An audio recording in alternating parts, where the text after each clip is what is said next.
This Thursday, I'm going to have Thanksgiving with my grandmother, and best I can tell, I have not missed a Thanksgiving sitting across the table from my grandmother in my 38 years of life. My wife's grandparents have all passed away, but she, like me, all of her life was able to sit across the table from her grandparents. And when my wife's grandparents were alive and all of my grandparents were alive, we share this similar family history. My grandparents and my wife's grandparents, they would, of course, say the things that they were thankful for, but they didn't just exhibit a thankful spirit on a random Thursday or the fourth Thursday or the meal together in late November. They exhibited their thanksgiving and their gratitude in their lives. My family, they served in vocational ministry. My grandfather was a pastor. My wife's family, they attended the church, and her grandparents, they served in the church in many different functions. And so whether it was as ministers or lay people in the church, they exhibited this level of gratitude, not just by saying they were thankful to God, but by offering of themselves, giving of themselves in deeper, richer, more meaningful ways than just lip service.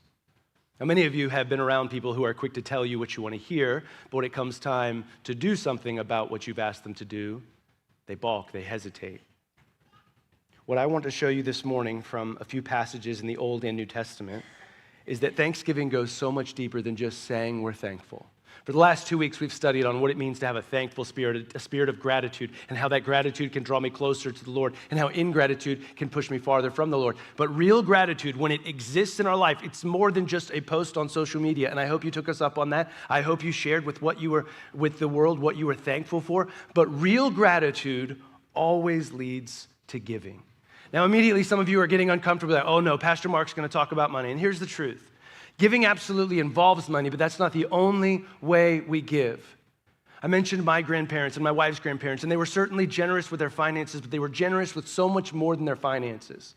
They were generous with their time. They were generous with their wisdom. They were generous with their lives. They were open-handed. They would invite people into their homes. They invited people into the innermost part of their lives because they loved God, and they believed that if you love God, you have to love others with a generous heart, and it's not just tied to giving financially. Now, I also want to say this. I believe I've done our church a disservice through the years. I don't talk about money very often as a pastor. To be quite honest with you, I've gone through coaching and sessions. We go to conferences, and they tell us we need to be preaching about money 2 or 3 times a year. I've never preached on money 2 or 3 times a year. God has been faithful to this house, and so I don't even have to preach on it very often. We have generous people in our church. So I've never spoken on giving at our church because we needed money. And so this morning, as I talk about giving in relation to money, in relation to our time, please don't hear like, oh no, we're not making budget. God has been very good to our church. I have never gotten up here and said, we need you to serve because we have empty rules. I've always said, you need to serve because you need the spiritual growth that comes through serving others. And so this morning, I'm going to show you from a few passages where God's people celebrated the goodness of God by giving out of the abundance in their lives. And we're going to look at a passage where Moses, they were so generous, Moses had to tell them, stop giving. Can you imagine if a pastor got up in front of a pulpit and said, hey, you guys have been too generous, stop giving. The needs have all been met. Can you imagine if you got a letter from one of the nonprofits that you support and they said, hey, stop sending us money. We don't want any more of that. That's what Moses had to do with the people of God, because they were so moved by how God had moved on their behalf. And then I'm going to close by celebrating how God has moved in our church for 7 years, how faithful he has been. The first passage I want to read to you is from Exodus chapter 35, verses 4 through 10. It's a lengthy little passage, but I want you to see what was taking place. Moses said to all the congregation of the people of Israel, this is the thing that the Lord has commanded. Now, Moses had an unenviable job. His job was to tell people, God told me to tell you. And by the way, we talked about last week, there's a lot of people who want to tell people what God told them to tell them. But often, it's not good news. God was telling Moses to tell them to be generous, and nobody likes to hear that. He says, take from among you a contribution to the Lord. Whoever is of a generous heart, let him bring the Lord's contribution. Gold, silver, and bronze. I love this. Moses didn't manipulate them. He didn't trick them. He didn't say, sow your golden seed so that God will owe you something. That is bad and false teaching, y'all. We are not giving this morning. When Shannon talked about giving, she never said, hey, sow your seed so God owes you something. I don't tithe at our church. I don't give to missions. I don't give as an individual so that somehow God is obligated to give back to me, as if God is some cosmic slot machine which I can somehow play. God is not to be mocked.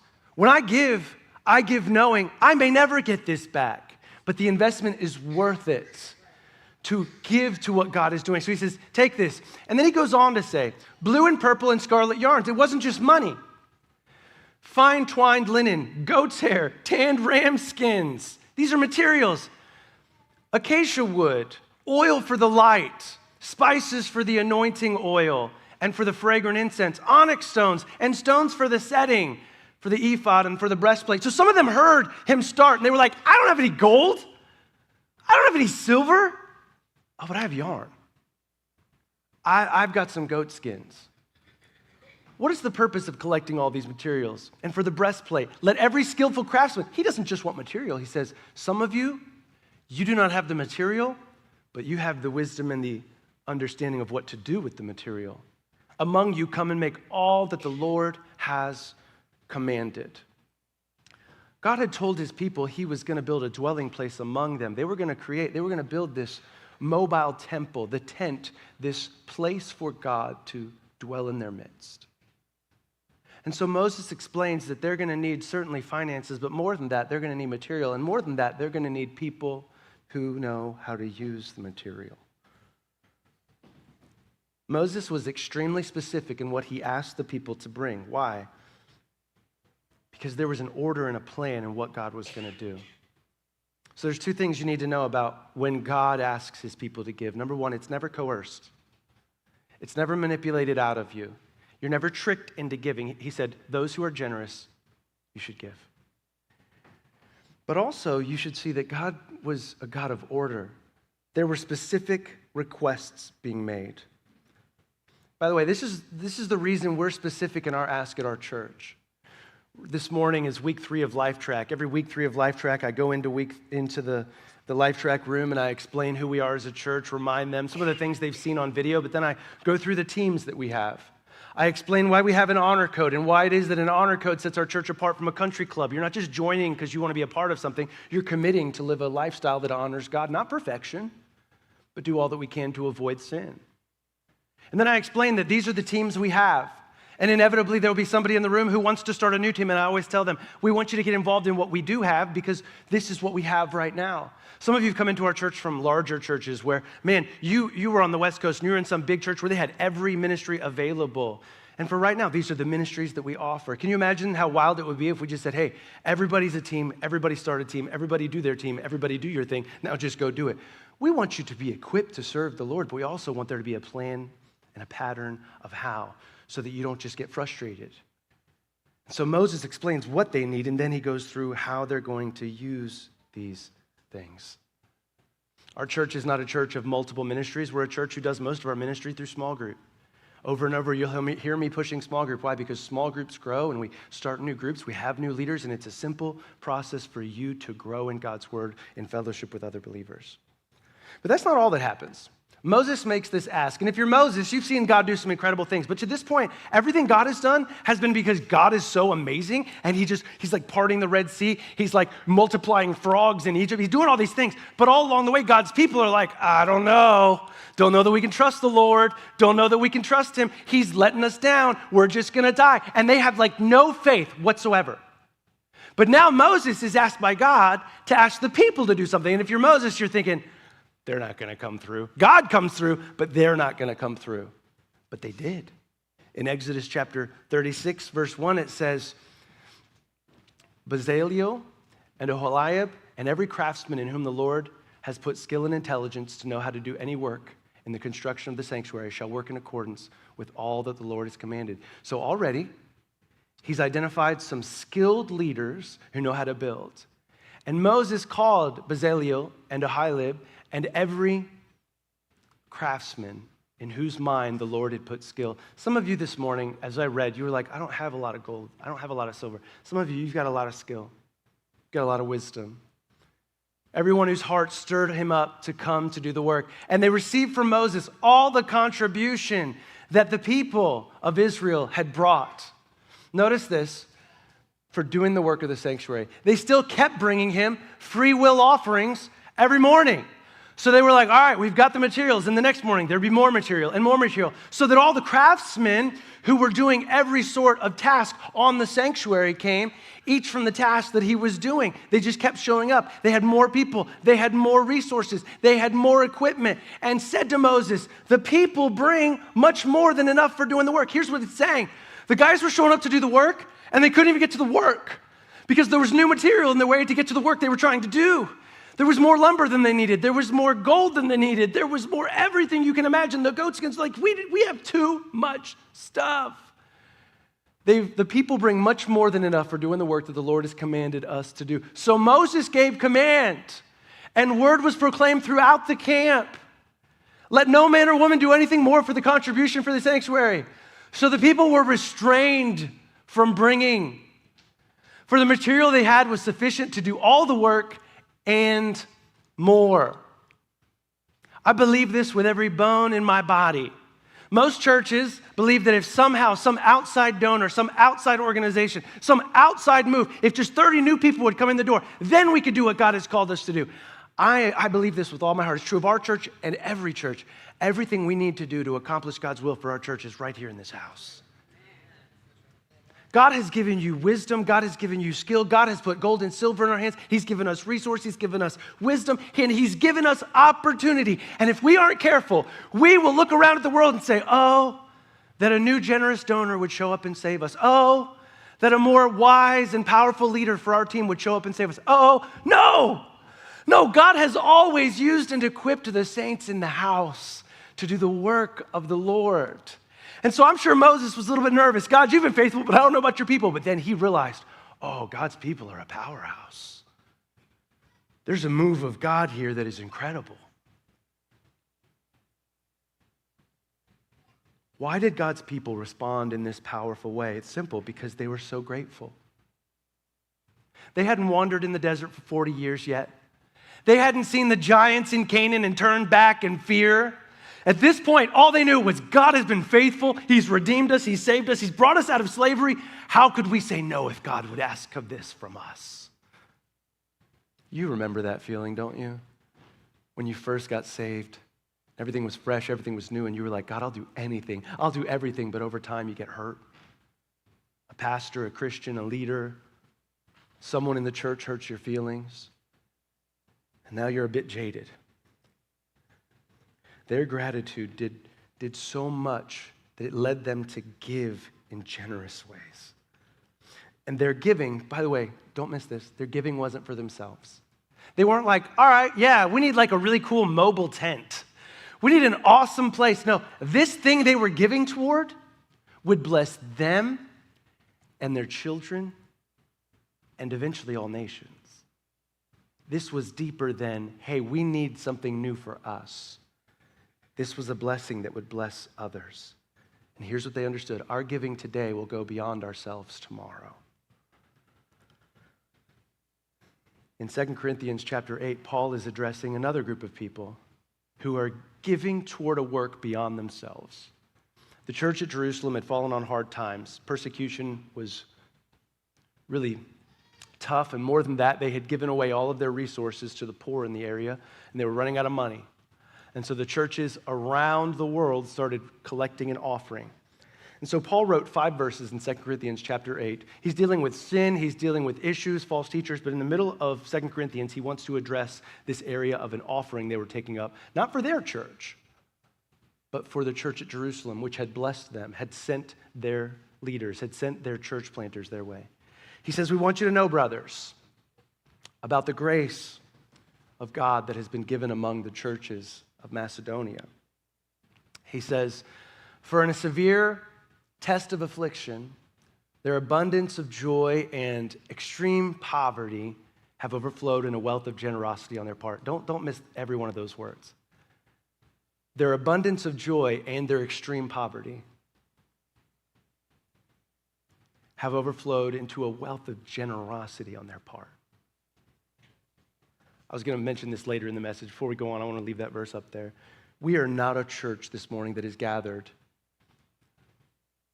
Be careful how I say this. Our church has never received huge, large sums of money. I have coaches, and I'll talk with other pastors, and they'll talk about getting checks for $100,000. That's never happened to our church.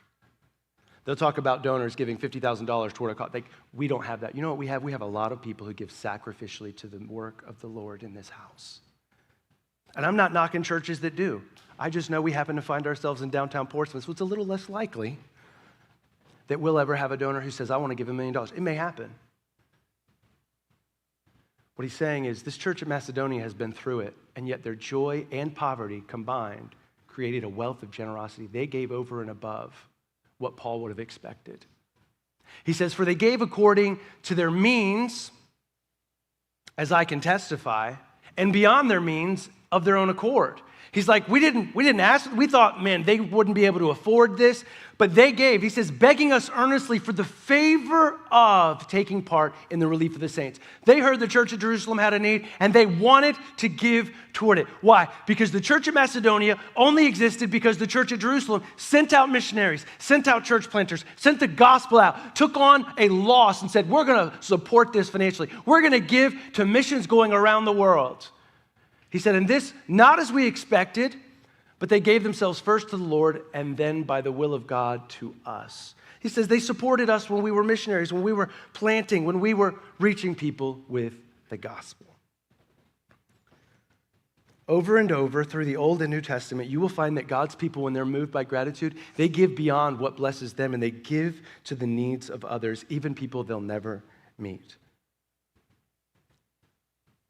And so this morning, you may have noticed I have a coffee cup on. I don't drink coffee while I'm preaching. I've got two items up here, a coffee cup and an acorn.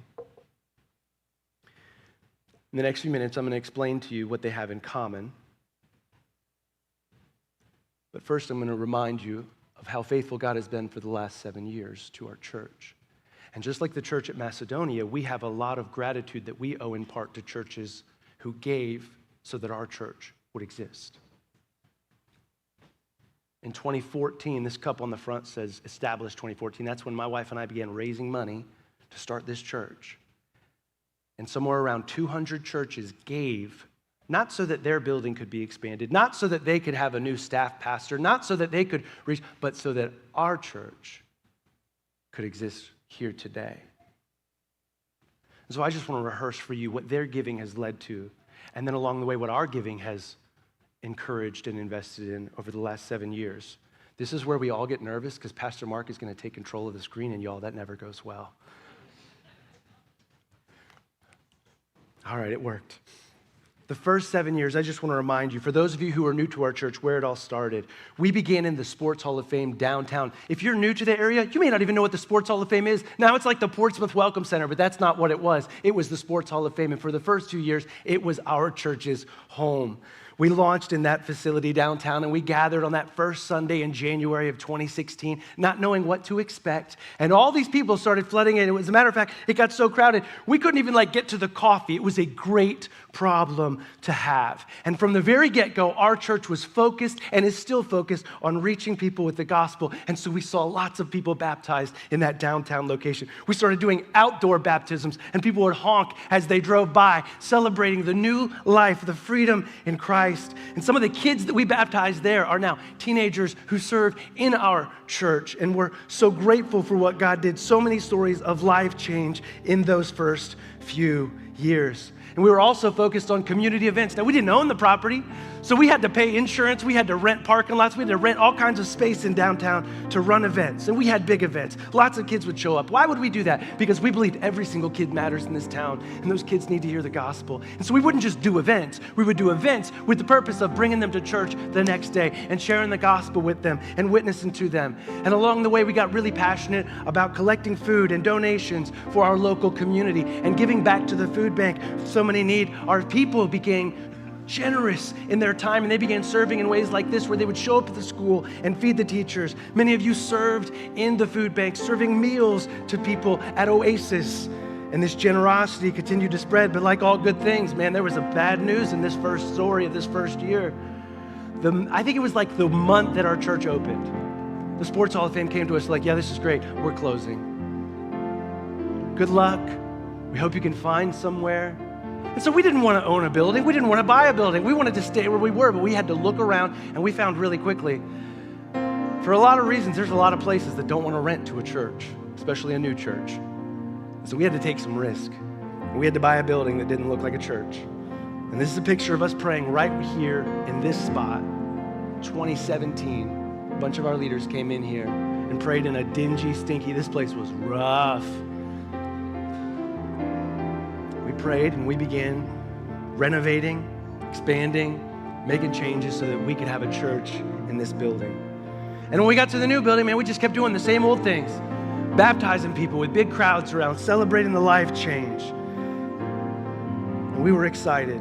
We started using our property for outreach events. We had more kids coming to these outreach events than ever before. We were able to share the gospel in powerful new ways. We were able to, for the first time, house the homeless overnight in our facility because it was ours, and we could. And back then, Oasis would depend on churches, so we took a week off their calendar every year, and man, God was moving. We were blessing the city. Here we are serving for the first time. We were blessing the community behind us in ways we didn't know this, but this is a few hundred feet from now today where we serve through Adopt a Block. And God was growing his church. People were being saved, and the church was growing, and it was great. But then 2020 showed up. And we entered into a year-and-a-half season where I just wasn't sure what was going to happen. We overnight lost like 75% of our people. We didn't meet for 9 months. It took us forever to come back indoors. We had a tent outside that was a great idea, but functionally terrible. The police department moved in when we put the tent up, so I remember it was like the 10th service we had outdoors. I was preaching, my back was to the police precinct, and you know what they were doing? A man was running from the police. They tackled him, he looked up and saw the church, and he said, "They're hurting me! They're hurting me!" For 4 minutes, I have no idea what I said. No one else has any idea what I said because none of us were paying attention to the Lord of the Word. We were like, what's going on? And I was thinking, what? How close is he?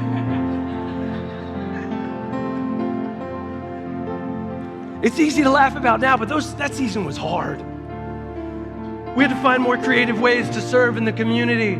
We were no longer allowed to serve meals to people. We had to put them in bags and take them to the homeless. And it frustrated everything. And then we came indoors and, whew, this photo's tough. We had to put up curtains in the back because it was so empty in here. And a lot of our staff and leaders, we just kind of wondered like, whoa, what's next? But we buckled down. We said, we're going to worship. We're going to trust God. And he's going to do what he can. He's going to do what he does. He's going to lead people to Jesus. And we're going to be a church on this corner. And those same old things started happening. People getting baptized, more and more kids showing up at church, and God was faithful. And today, we've not only rebounded, we're nearly twice the size we were before COVID struck. And some of you have some real stories of blessing and hope that have come about. Most of you know we had a child in that season, and that buoyed my heart in ways that nothing else could.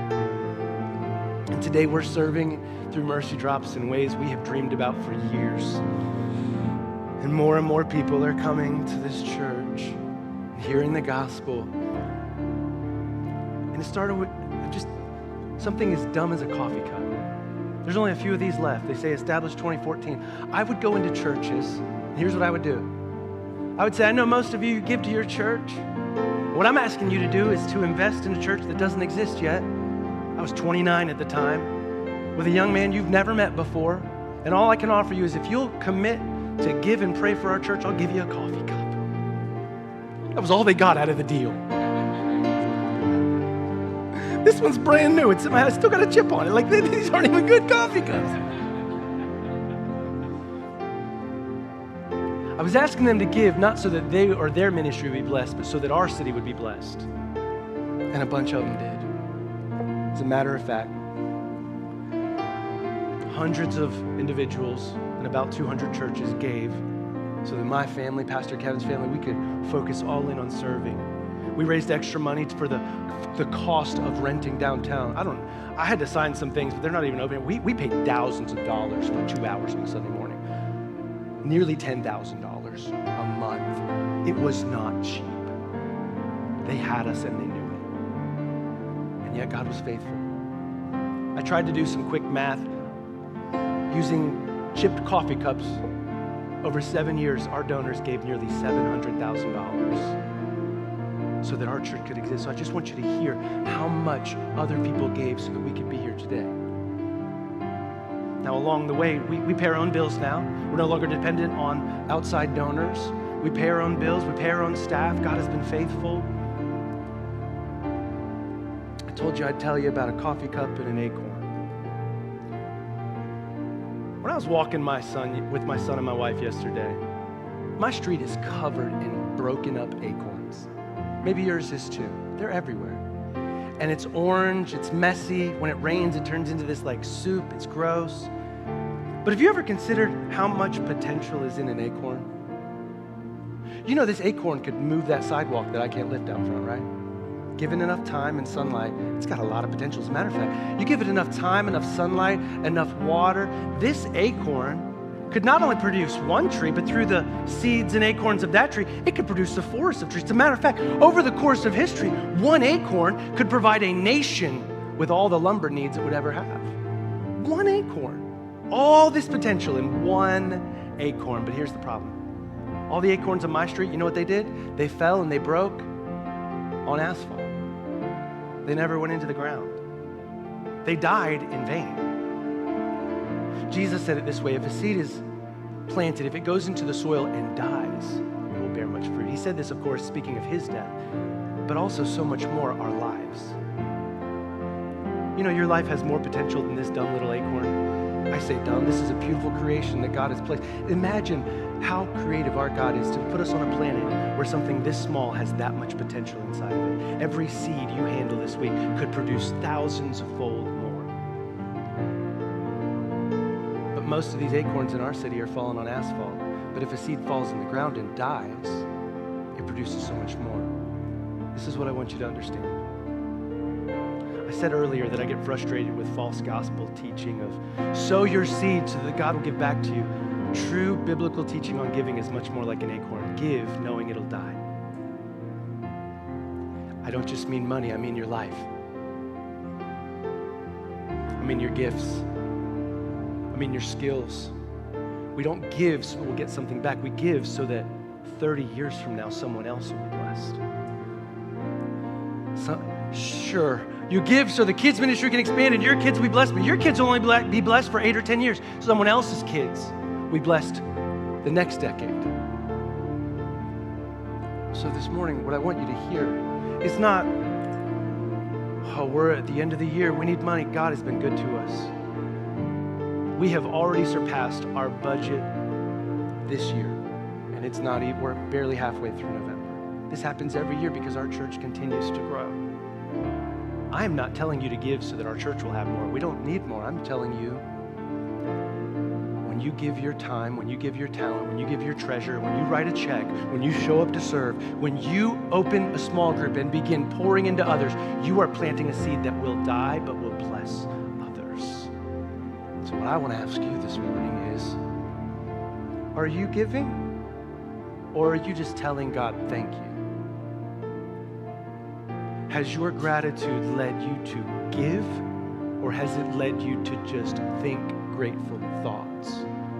Real gratitude always leads to giving. Now, I said earlier, generosity is never manipulated. We're not collecting an offering this morning with music playing, and we're not doing that. In a minute, I'm going to pray, and we're going to close the service. We're going to collect an end-of-year offering, our greatest gift offering, later in December. If God has moved in your heart and you're like, I need to give, there's levels of giving. Some of you attend church and you never give. You need to give. Some of you give like sporadically. You're like, if something's good, if there's a project, I'll give to that. Some of you, you've grown and you give regularly. It is a regular habit of your life to give financially, to give your time, to give your talent. You don't just wait for someone to ask you to serve. You don't just serve at like random big events. You're like, I am a giver. It's what I do. And so I serve week in and week out. I serve in my small group. I serve on my team. I give to the needs of this house. And some of you go beyond regular giving. You give over and above what we call the tithe and the offering in the Old and New Testament. And you're abundantly generous. I don't know where you are. But I know this. True, genuine giving never expects something in return. So as I give this morning, I'm not saying, well, God owes me twice. God owes me tenfold. I believe God will do more with my giving than ever before.